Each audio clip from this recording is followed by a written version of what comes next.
Hi అండి. Today పొదరిల్లు episode ఏం జరిగిందో చూద్దామా. మన మహాలక్ష్మి వాళ్ళ ఇంటికి వెళ్ళింది కదా. వాళ్ళ ఇంటి దగ్గర వాళ్ళ అన్నయ్యతో మాట్లాడుతూ ఉంటుంది. ఎరా, ఇప్పుడు కూడా నన్ను తిడతావా? ఈ జన్మకు సరిపోయేంత తిట్టావు కదే. ఇంక నీ కూతురుతో నేను మాట్లాడచ్చా?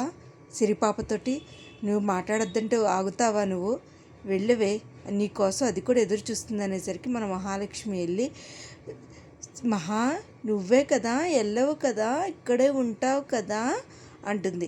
నేను ఎక్కడికి వెళ్ళను సిరిపాప అని చెప్పేసి చాలా ఆనందంగా ఉందండి. వీళ్ళిద్దరూ ఇలా ఉంటే ఒకే తల్లి కడుపున బిడ్డలు కదా, ఒకేలాగా ఎంత బాగున్నారో. పదండి అందరం భోజనాలు చేద్దాం పదండి అని అంటూ ఉంటారు. కానీ ఎవరు కూడా మన మన చక్రిని ఎవరు పట్టించుకోరు. పాప వాళ్ళు వెళ్ళిపోతారు. మహాలక్ష్మి కూడా పట్టించుకోదు. ఏంటో అందరూ ఇక్కడే ఉంటారు, నన్ను ఎవ్వరూ పట్టించుకోరు అని అనుకుంటూ ఉంటాడు మన చక్రి. ఇంకా అలా నిలబడతాడు. ఇంకా భోజనం దగ్గరికి వస్తారు అందరూ. వస్తే మహాలక్ష్మికి అవి తినమ్మా ఇది తినమ్మా అంటూ ఉంటారు. అల్లుడు గారు రండి, అల్లుడు గారు కూర్చోండి అని చెప్పేసి, ఏంటో ఈ దరిద్రం పని వాళ్ళని కూడా మనం కూర్చోసి వస్తుంది అనుకుంటూ ఆదిని మన మహాలక్ష్మి వాళ్ళ నాన్న మనసులో అనుకుంటారు. ఎవ్వరికి ఇష్టం ఉండదు మన చక్రితో మాట్లాడడం.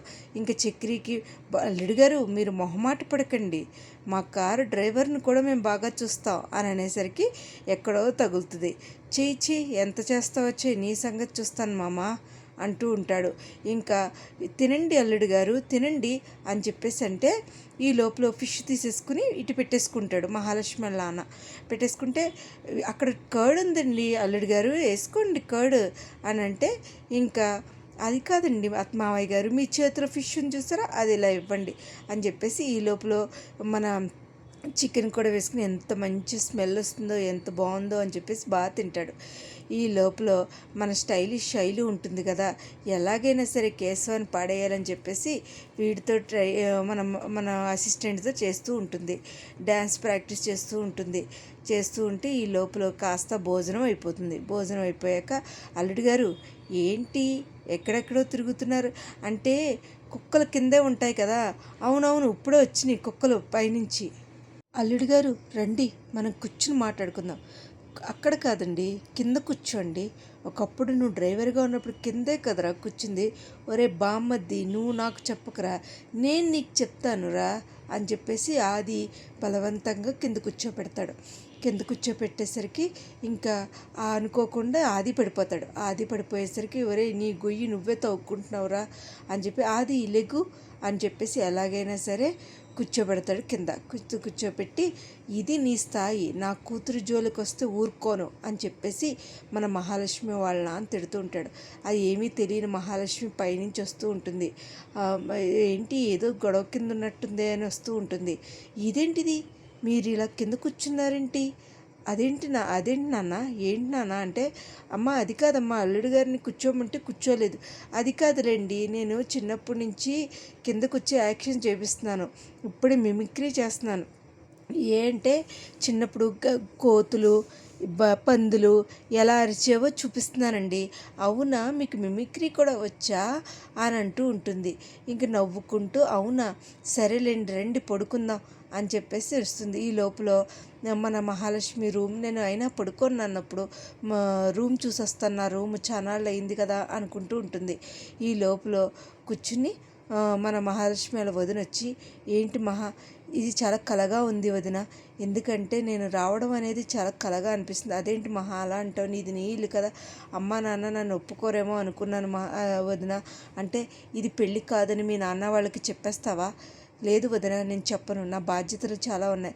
ఇది నేను తప్పు ఒప్పుకుని రాలేదు, నాన్న బాధపడతాడని నేను వచ్చాను. నా గోలు నా ప్రత్యేకత అన్నీ వేరు. నా గోల్ నేను రీచ్ చెయ్యాకే నేను వస్తాను వదిన అని చెప్పి, అంతవరకు ఎవరికీ చెప్పొద్దు అని చెప్తుంది. ఈ లోపల పాలు కాస్త చల్లారిపోయిన వదిన తీసుకొస్తావా అని చెప్తూ ఉంటుంది. ఇంకా చక్రికి ఏం చేయాలో ఎక్కడ పడుకోవాలో తెలియక అలా ఆలోచిస్తూ ఉంటాడు. ఈ లోపల సర్లే కేశవతో అయినా మాట్లాడదామని చెప్పేసి కేశవకి ఫోన్ చేసి, ఒరే కేశవ ఏం చేస్తున్నావురా అంటాడు. ఎరే ఏం చేయట్లేదురా, అన్నీ ఉన్న అల్లుని ఎట్లా సరన్నట్టుందిరా, ఇంటికి ఉంటాకైతే పెద్ద బిల్డింగే, అందరూ డ్రామా ఆర్టిస్టులేరా, అందరూ వాళ్ళ అమ్మ నాన్న అందరూ డ్రామా ఆర్టిస్టులరా, అవునా ఏం చేస్తున్నారు అన్నట్టుగా మాట్లాడుతుంది. ఇలా మాట్లాడుతూ ఉంటాడు. ఈ లోపల మన మహాలక్ష్మి వచ్చి ఎవరు కేశవ అని అనేసరికి అవునా నాకు ఇవ్వండి అని చెప్పేసి, ఇంటి కేశవ ఏం చేస్తున్నారు బాగున్నారా అని అనుకుంటూ మాట్లాడుతూ ఉంటుంది.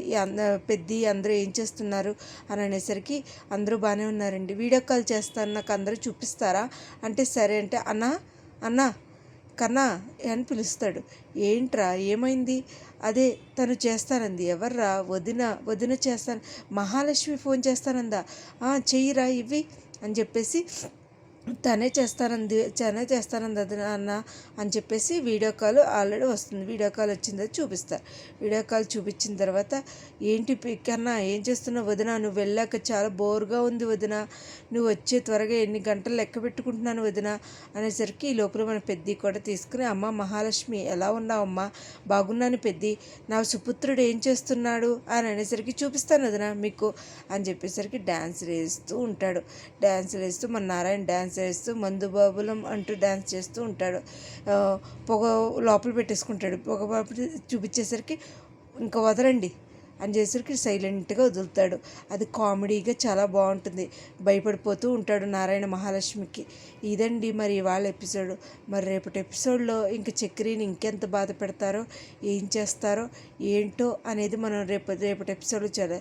అసలు మహాలక్ష్మిని రాణిస్తారా లేకపోతే అక్కడే ఉంచుతారా అనేది చూడండి. నా వీడియోస్ కనుక మీకు నచ్చినట్టయితే లైక్ చేసి షేర్ చేసి సబ్స్క్రైబ్ చేయండి. Thank you.